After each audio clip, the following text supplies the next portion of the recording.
আমি মরে যাওয়ার পর আমি স্বর্গে এসেছি মাত্র 3 দিন হলো, আর এখানে আমি ভালোই আছি। কিন্তু এখানকার জল এতই ঠান্ডা যে আমি 3 দিন ধরে স্নান করিনি। গা দিয়ে কেমন গোবর পচা গন্ধ বেরোচ্ছে, চুলটাও কেমন পাট শাকের মতো হয়ে গেছে। আমার স্বর্গের খাওয়া দাওয়া কিন্তু ভীষণ পছন্দ, যাই খাই তাই অমৃতর মতো লাগে। কিন্তু আমার বেস্ট ফ্রেন্ডের জন্য খুবই মন খারাপ হচ্ছিল, আর যখনই আমি মরতে তাকাই আমি দেখি সে আনন্দের সঙ্গে ফুচকা খাচ্ছে আর বলছে কাকু বেশি করে ঝাল দাও।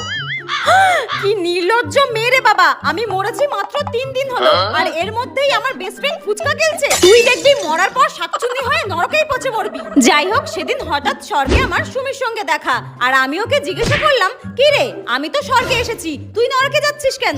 উত্তরে সে আমাকে বলল, আরে বেঁচে থাকাকালীন আমি 10টা ছেলের সঙ্গে প্রেম করতাম, আর একটাকেও আমি বিয়ে করিনি, তো আমি নরকে যাব না তো কি স্বর্গে যাব? ও আচ্ছা আচ্ছা, ঠিক আছে, তুই নরকেই যা, নরকেই যা। ঠিক হয়েছে, এত ছেলের জীবন নষ্ট করেছিস, এবার গরম তেলে ফুটবি যা। আর আমি তো সেজে গুজে স্বর্গের অপ্সরাদের সঙ্গে নৃত্য করব, আমার যে কি মজা হচ্ছে।